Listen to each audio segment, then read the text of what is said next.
तो आप आरएसएस के हैं। मुझे चौराहे के बांध पर उठो गोली मारो, लेकिन हाँ, जब मैं 13 दिन आंदोलन के लिए सेक्टर जेल में गया, ने लाखों रुपया, आपको लाखों रुपया मिला है आंदोलन को बदनाम करने के लिए, तो मैं आपको चलने नहीं दूंगा। या तो आपके चैनल के माध्यम से वो इस आंदोलन के समर्थन में है या नहीं? 100 साल की जिंदगी जीने से एक साथ शेर की तरह जो टीएमसी का काला कानून है, ऑल इंडिया भिक्षु संघ, अखिल भारतीय भिक्षु महासंघ, बंगाली भिक्षु संघ, इंटरनेशनल भिक्षु संघ और तमाम बौद्ध संगठन के जो पदाधिकारी। नमस्कार, नमो बुद्धाय। मैं धीरेन्द्र कुमार, आप देख रहे हैं द बुद्धिस्ट टाइम्स टीवी। इस वक्त द बुद्धिस्ट टाइम्स टीवी की इस खास स्क्रीन पर हमारे बीच में मौजूद हैं भदंत हर्ष बोधि महास्थविर जी, प्रेसिडेंट महाबोधि चैरिटेबल ट्रस्ट बोध गया। और आज हम जो बोध गया से शुरू हुआ, आज पूरे देश ही नहीं पूरे विश्व में जो महाबोधि मुक्ति आंदोलन को लेकर के जो आज आंदोलन चल रहा है, और आंदोलन में जो लगातार तीव्र गति आ रही है, उसको लेकर के हम कुछ प्रश्नों के साथ में आए हुए हैं। तो सबसे पहले बंते जी, आपका द बुद्धिस्ट टाइम्स टीवी स्वागत करता है। बिल्कुल, धन्यवाद आप द बुद्धिस्ट टाइम टीवी का। भंते जी, भगवान बुद्ध की ज्ञान स्थली बोध गया से जो महाबोधि मुक्ति आंदोलन का जो इतिहास है, सबसे पहले बंते जी मैं ये जानना चाहूंगा कि महाबोधि टेम्पल का जो इतिहास है वो हमारे दर्शकों को बताएं। बिल्कुल, आपके चैनल के माध्यम से जितने भी दर्शक है, जो Ambedkar right Buddhist type Buddha उपासक उपासिका है, उनको मैं क्रांतिकारी जय भीम करता हूँ। मेरा नाम भदंत हर्ष बोधि महास्थविर, मैं बोध गया में रहता हूँ। और आपने पूछा कि ये आंदोलन के बारे में क्या आप बताएंगे। मैं आपको बता दूं, कई चैनलों के माध्यम से मैंने तो बताया है, फिर भी ये जो आंदोलन हुआ 1891 में अनागारिक धम्मपाल जो श्रीलंका से थे वो आए थे और उन्होंने ये आंदोलन की शुरुआत की। उसके बाद में महाराष्ट्र से भंते डी संघ रक्षित है महास्थविर, वो मर गए हैं, उसका निधन हुआ है। उन्होंने 89 में आंदोलन शुरू किया था। फिर उसके बाद में भंते जो जापान से आए हैं सुरेश ससाई, उन्होंने 92 में अखिल भारतीय महाबोधि भावयार मुक्ति आंदोलन समिति की स्थापना की और स्वयं उसके वो नेशनल प्रेसिडेंट रहे और वो आंदोलन की शुरुआत हुई। उस आंदोलन का मैं भी एक हिस्सा हूँ। 92 में ये आंदोलन इतना तेज हुआ, मैंने 5 लोगों से तो 5 लाख लोगों तक आंदोलन देखा। बिहार सरकार के विरुद्ध में, केंद्र सरकार के विरुद्ध में 6 महीना 18 महीना प्रदर्शन, धरना प्रदर्शन हुआ। सरकार के विरुद्ध में कई बार लाखों की संख्या में लोग सामने आए। ये आंदोलन तेज हुआ, लेकिन कुछ दिन बाद जिस एक्ट को बदलने के लिए हम लोग आंदोलन कर रहे थे, 1949 का एक्ट था, महाबोधि महावीर प्रबंधक एक्ट 1949 एक्ट, उस एक्ट को बदलने के लिए, उस एक्ट को निरस्त करने के लिए, उस एक्ट को अमेंडमेंट करने के लिए हम लोग आंदोलन कर रहे थे। लेकिन वही आंदोलनकारी प्रेसिडेंट भंते ससाई जी उसके मेंबर बने, प्रज्ञाशील जी उसके मेंबर बने, ज्ञानेश्वर जी उसके मेंबर बने। और इतना ही नहीं, तो जो प्रज्ञाशील भंते जी है वो 6 साल तक कमेटी में सचिव रहे। समझ रहे ना? तो यहाँ एक मुद्दा आता है, अभी वर्तमान में ये वो आंदोलन चल रहा है, तो उस आंदोलन में प्रज्ञाशील भंते जी बैठे हुए हैं। मेरा ये मानना है कि तब आप 6 साल तक सेक्रेटरी बने थे, तब आपको एक्ट नहीं दिखाई दिया, आप एक्ट को बदलने के लिए गए थे, लेकिन स्वयं आप सेक्रेटरी बने 6 साल तक। तो अभी एक तरफ से एक आप आंदोलन कर रहे ऑल इंडिया बुद्धिस्ट फार्म से। तो मेरा ये मानना है कि आंदोलन से लोगों में एक जागृति हुई, लोगों में एक उत्साह है, लोगों में एक आक्रोश है। लेकिन मुझे नहीं लगता कि ये आंदोलन सफल होगा, ये दिशाहीन है। क्योंकि मैं देख रहा हूँ, मैं यहाँ हूँ, देख रहा हूँ, कुछ भिक्षु आके बैठ रहे और एक आकाश लामा है जो लीड कर रहे हैं। मुझे ये लगता है कि हम भिक्षु संघ को मैं निवेदन करना चाहूंगा कि हम भिक्षु क्यों बने, हमारा भिक्षु बनने का मकसद क्या है। अगर वो भिक्षु के दिमाग में आएगा तो अगर समझ आएगा संघ, बुद्ध ने संघ को प्राधान्य दिया, संघ जब एक हो जाएगा तो संघ के माध्यम से संगठन शक्ति के बल पर हम लोग अच्छी लड़ाई लड़ सकते हैं। इसलिए मैं कुछ भिक्षु से चर्चा किया, बद्दंत आनंद महाराज तवीर से भी चर्चा किया। काफी जो भिक्षु पढ़े लिखे हैं, जो अम्बेडकरी विचारधारा से जुड़े हुए, अम्बेडकर मिशन को आगे बढ़ाने का काम करते हैं, ऐसे भिक्षुओं को विशेष तौर से अखिल भारतीय भिक्षु संघ, अखिल भारतीय महाभिक्षु संघ, बंगाली भिक्षु संघ और इंटरनेशनल भिक्षु संघ और जितने भी लोग अम्बेडकरी विचारधारा से, जितने भी अम्बेडकर विचारधारा से जो बौद्ध संगठन है, वो संगठन के सभी पदाधिकारी, इनको बुद्ध गया में एक व्यापक मीटिंग बुलाना चाहिए। और जो 92 से सरकार के विरुद्ध में, केंद्र सरकार के, बिहार सरकार के विरुद्ध में जो निवेदन, जो चर्चा हुई, वार्तालाप हुई, उसका क्या रिजल्ट आया वो लोगों के सामने आना चाहिए। और दूसरी बात, ये लोगों के सामने आने के बाद उस मीटिंग में एक रणनीति बनाकर, एक राष्ट्रीय व्यापक बैठक बनाकर, एक राष्ट्रीय कार्यकारिणी बनाकर आंदोलन को किस तरह से तेज करना चाहिए, आंदोलन न्यायपालिका से जाना चाहिए कि मेंबर ऑफ पार्लियामेंट में इसका चर्चा आनी चाहिए, ये तीनों पहलू पर चर्चा होनी चाहिए। तब कई लोगों को सही दिशा में ये आंदोलन जा रहा है ऐसा विश्वास होगा। अभी ये 12 तारीख से लोग बैठे हैं, मैं उनका आभार व्यक्त करता हूँ, इससे एक प्रेरणा तो मिल रही है, लेकिन हर जगह जगह डिस्ट्रिक्ट लेवल पर, तालुका लेवल पर ये आंदोलन तो हो रहा है, प्रसिद्धि हो रही है, चर्चा हो रही है, लेकिन आंदोलन का रिजल्ट जब आएगा कि जब हम लोग बैठेंगे, एक रणनीति बनाएंगे, एक समिति बनाएंगे, एक प्लानिंग करेंगे कि क्या हम लोग किस तरह से आंदोलन तेज कर सकते हैं, क्या हम न्यायपालिका में जा सकते हैं, क्या हम मेंबर ऑफ पार्लियामेंट में चर्चा ला सकते हैं। इस तरह से अगर विचार विमर्श, चिंतन मनन की बहुत जल्द बैठक होने की आवश्यकता है। मैं प्रयास कर रहा हूं, आपके चैनल के माध्यम से मैं निवेदन कर रहा हूं कि बहुत जल्दी एक भिक्षु संघ की व्यापक बैठक होनी चाहिए और इसकी लीड भिक्षु संघ और उपासक भी होना चाहिए, करना चाहिए। लेकिन अभी हमारे इस देश का भिक्षु संघ, मैं निवेदन करता हूं, बड़ी बात कर रहा हूं, मैं ये नहीं कि उनको बोल रहा हूं, हम भिक्षु क्यों बने ये हमने चिंतन मनन करना चाहिए। अगर हम जिस लिए बने उससे उद्देश्य भटके हुए हैं तो लोग तुमको बोलेंगे। अभी हमारी ऐसी स्थिति है समाज के सामने, इसलिए मैं कह रहा हूं कि ऑल इंडिया भिक्षु संघ, अखिल भारतीय भिक्षु महासंघ, बंगाली भिक्षु संघ, इंटरनेशनल भिक्षु संघ और जितने भी बौद्धों के जितने भी तमाम संगठन है, वो पदाधिकारी है, और सारे लोगों को एक बुलाकर, मैं बुद्ध गया में बुलाकर एक व्यापक बैठक का आयोजन करने का प्लानिंग कर रहा हूं। इस पर चिंतन होगा, मनन होगा, विचार होंगे, विमर्श होगा। अभी तक के 92 से लेकर बंते ससाई जी के नेतृत्व में आंदोलन हुआ, क्या क्या सरकार का हुआ, क्या लेटर आया, किस लेटर से गए, किसका लेटर दिया, बिहार सरकार ने, राबड़ी देवी ने कौन सा लेटर दिया, आपको क्या भेजा, किस तरह से इंद्र कुमार गुजराल ने, देवगौड़ा ने कौन से अपने को आंदोलनकारियों को क्या क्या निवेदन दिए और क्या क्या उस निवेदन पर आपने उनका रिप्लाई आया, ये सबके सामने अगर चर्चा होगी तो मुझे लगता है लोगों में ये जो महाबोधि महाविहार का जो आंदोलन है ये तीव्र होगा, लोग उत्साह से आगे आएंगे, उत्साह से सामने आएंगे। वर्तमान में मैं जो देख रहा हूँ, नागपुर हो या महाराष्ट्र हो, या अभी आंदोलन को आप जो है आंदोलन की स्थिति क्या है और कैसे देख रहे हैं? नहीं, इस वक्त मैं आंदोलन की स्थिति देख रहा हूँ कि लगातार अभी मुझे लगता है 28वां या 12 तारीख हो गई, एक महीना पूरा हो चुका है, एक महीना पूरा हो चुका है आंदोलन का।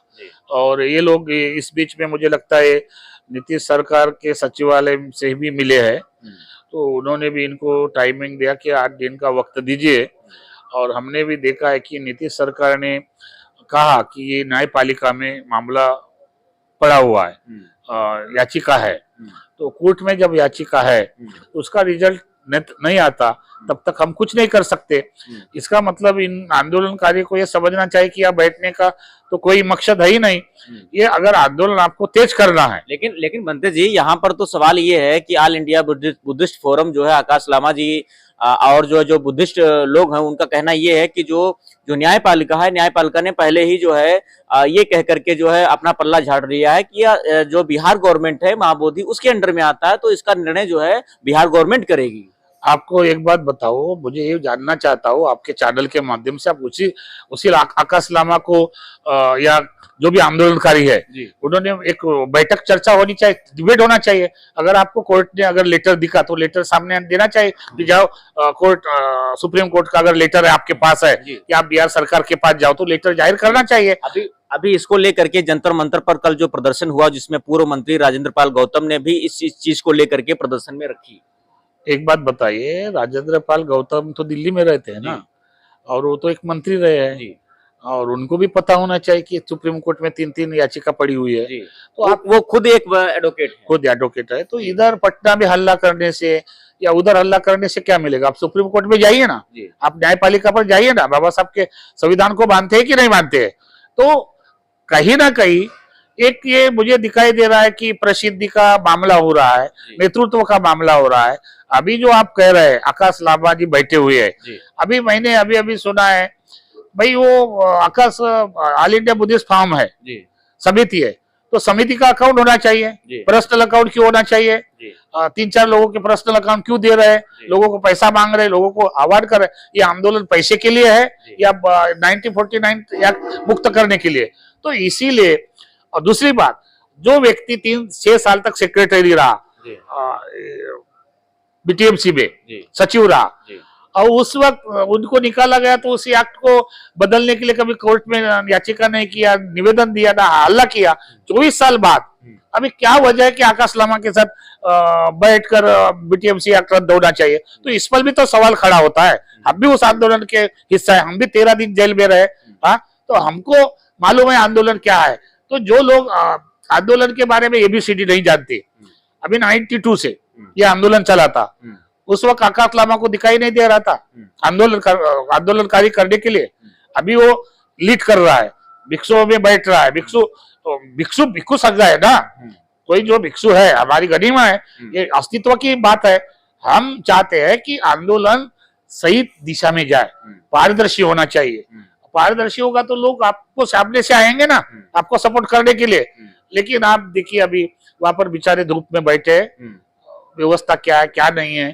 तो मैं ये चाहता हूँ कि आंदोलन को तेज करने के लिए, आंदोलन को बल मिलने के लिए, मैंने जो बताया कि व्यापक बैठक का होना जरूरी है, मैं बहुत जल्दी आपके चैनल के माध्यम से बताना चाहता हूँ, बहुत जल्दी। अभी देखो, हमको भी, हमारे ऊपर भी लोग तरह तरह के आरोप लगाते हैं कि आरएसएस के है, वो ये है वो है। सोशल मीडिया पर भी लोग कुछ मैसेज टाइप करके आरोप बनते जी, आरोप प्रत्यारोप दोनों तरफ से है।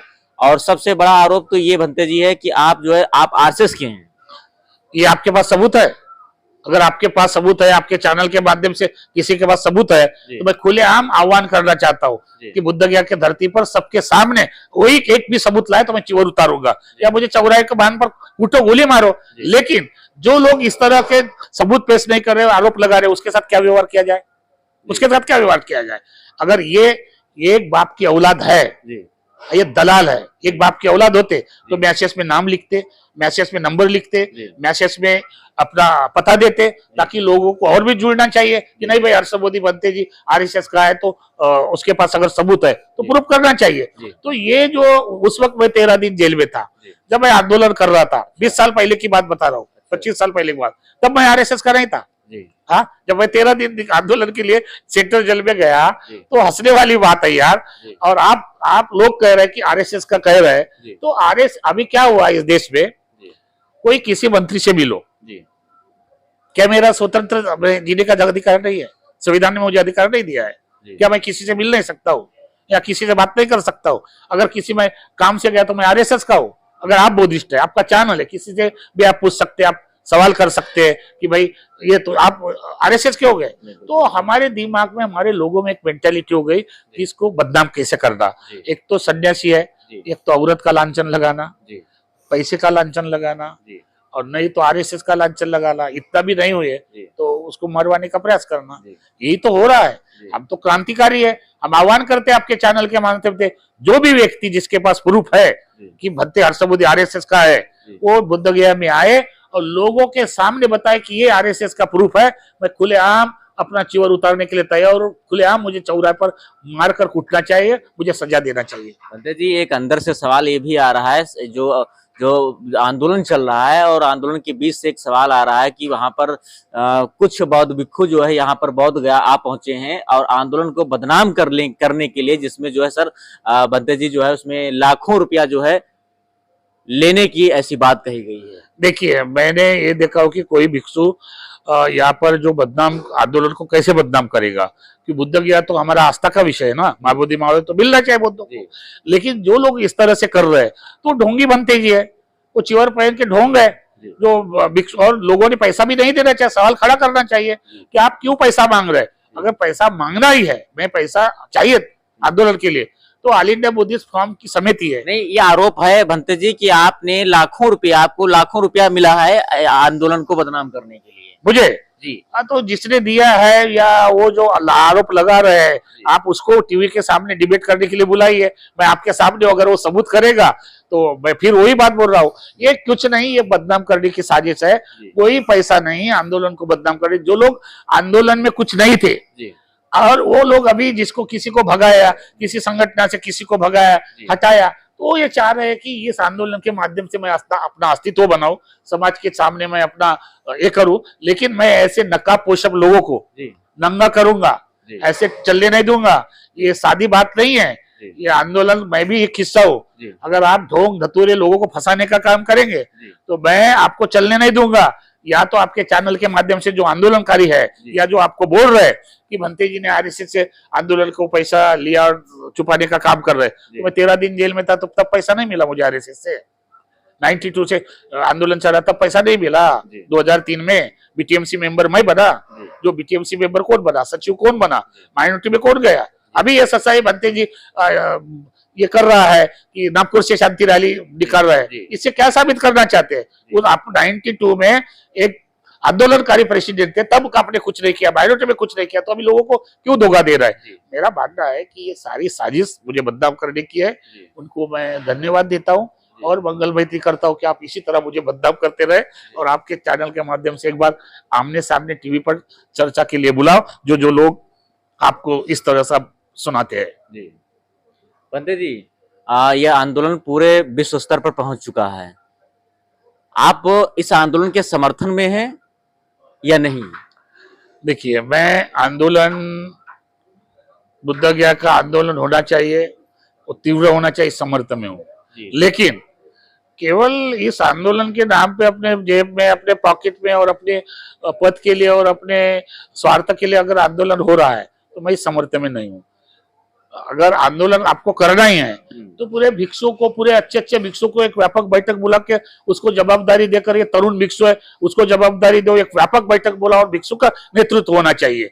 एक लेमैन कैसा नेतृत्व कर सकता है? हर जगह एक लेमैन कैसे करेगा? अभी 20 साल पहले सारे भिक्षु संघ ने इतना बड़ा आंदोलन किया, वो आंदोलनकारी को भी बुलाना चाहिए, अध्यक्ष को बुलाना, सबको बुलाना चाहिए। ये इस तरह से नहीं हुआ, इसलिए लोगों के मन में कंफ्यूजन है। क्या आपको लगता है कि आंदोलन जो है फीका पड़ रहा है या तीव्र से रूप से जो है विश्व में बढ़ रहा है? आप तो चैनल के है यार, अभी आप बुद्ध गया में आए, आपको आजा बैठा आंदोलन, वहां पर जाके थोड़ी स्थिति को देखो, क्या स्थिति चल रही है, उस स्थिति को देखो, ऑब्जर्वेशन करो। मैं क्यों बोलूं कि आंदोलन कब हो रहा है? आप तो बुद्ध गया में आए हैं, चैनल के द बुद्धिस्ट टाइम आप टीवी है आपका, आप जाके थोड़ा कवरेज कीजिए, उससे पूछिए जो मैंने पूछा। मैंने जो आकाश लाबा के ऊपर सवाल खड़े किए, मैंने प्रज्ञाशील भंते जी के ऊपर सवाल खड़े किए, वो आके जवाब देना। आप 6 साल तक कमेटी में बैठे, एक्ट बदलने के लिए और आंदोलन करके 6 साल कमेटी में बैठे, और 6 साल कमेटी से हटाने के बाद आप फिर 24 साल के बाद उसी एक्ट को बदलने के लिए बात कर रहे हैं। तो ये कहा तुम्हारे कथनी और करनी का फर्क है ना? ये सम्यक वाचा है कि नहीं है? आप एक तरफ एक्ट बदलने के लिए गए थे, दूसरी तरफ उसी एक्ट के अंदर आप मेंबर बने, सचिव बने, और फिर 24 साल बाद आपको निकाला तो एक्ट के बदलने की बात कर रहे हैं आकाश लाबा के साथ। तो ये कौन सा क्या साबित करना चाहती है, मेरा सवाल खड़ा है। और अभी तक इन्होंने लिखित रूप से नहीं दिया कि हम कभी भी जो बीटीएमसी का काला कानून है उसमें मेंबरशिप नहीं बनेंगे। क्या क्या क्या हम लोग विश्वास करेंगे? कल चल के नीतीश सरकार ने इन लोगों को बुलाया, पैसे का हामी दिया, तो फिर चल के बीटीएमसी में जाएंगे? इसलिए हमारा इन लोगों पर विश्वास नहीं, आंदोलन पर विश्वास है। आंदोलन पर विश्वास है, आंदोलन तेज होना चाहिए। नवीन तरुण पीढ़ी को, जो बड़े बड़े तरुण भिक्षु है, उसको आगे खड़ा करना चाहिए। वो मारने के लिए, मरने के लिए टूट पड़ रहे, ऐसे लोगों को आंदोलन में शामिल करके एक संगठन बनाकर, पूरे भिक्षु संघ का एक संगठन बनाकर स्टेट वाइज, राज्य वाइज एक भिक्षु संघ की नियुक्ति करके ये आंदोलन को तेज करना चाहिए। और बड़े पैमाने पर, या बुद्ध गया में नहीं, दिल्ली पर धाबा बोलना चाहिए 5 लाख लोगों के साथ। मैं उसके साथ हूँ, मैं मरने के लिए तैयार हूँ। अगर मेरे मरने से आंदोलन होता है तो मुझे मरना चाहिए। क्या जिंदगी जीना है? 100 साल, बाबा साहब ने कहा ना, 100 साल की जिंदगी जीने से 1 साल शेर की तरह जो। अरे मरे हुए तो हम हैं। अगर मेरे मरने से बुद्ध गया अगर होती है, मैं तुरंत मरने के लिए तैयार हूँ। मैं तो ये चाहता हूँ कि अगर आंदोलन तेज हो तो महाबोधि विहार के ऊपर चढ़ो, वहां से साला 2-4 भिक्षु आत्महत्या करो, भिक्षु मरो। जब तक इस देश में 4-5 भिक्षु मरेंगे नहीं, आत्महत्या नहीं करेंगे, तब तक ये आंदोलन कोई तेज होने वाला नहीं है और आंदोलन का कोई रिजल्ट नहीं है। तो द बुद्धिस्ट टाइम्स टीवी के माध्यम से दर्शकों को क्या संदेश देना चाहेंगे? मैं दर्शकों को यही संदेश देना चाहता हूं कि अभी वर्तमान में ऑल इंडिया भिक्षु संघ, अखिल भारतीय भिक्षु महासंघ, बंगाली भिक्षु संघ, इंटरनेशनल भिक्षु संघ और तमाम बौद्ध संगठन के जो पदाधिकारी है, उसकी एक व्यापक बैठक बौद्ध गया में होनी चाहिए। और जो 92 से आंदोलन चला, तो सरकार के विरुद्ध, केंद्र सरकार के विरुद्ध क्या निवेदन हुए, सरकार ने क्या इनको जवाब दिया, ये चर्चा होकर एक रणनीति बनाकर पूरे जोर शोर से भिक्षु संघ की कमेटी बनाकर आंदोलन करना चाहिए, ऐसा मेरा निवेदन है। तो ये थे हमारे बीच भदंत हर्षबोधि महास्थविर जी, जिन्होंने महाबोधि महाविहार जो आंदोलन चल रहा है उसको लेकर के जो है उन्होंने अपनी बात रखी। और जैसा आरोप प्रत्यारोप दोनों की तरफ से हैं, लेकिन जो है सवाल यह उठता है कि महाबोधि महाविहार कब मुक्त होगा ब्राह्मणों के चुंगल से। तो यह थी हमारे बीच की आज द बुद्धिस्ट टाइम्स टीवी की विशेष कवरेज। इस कवरेज पर क्या है आपकी प्रतिक्रिया, हमें कमेंट सेक्शन में जरूर बताएं। देखते रहिए द बुद्धिस्ट टाइम्स टीवी। नमस्कार, नमो बुद्धाय।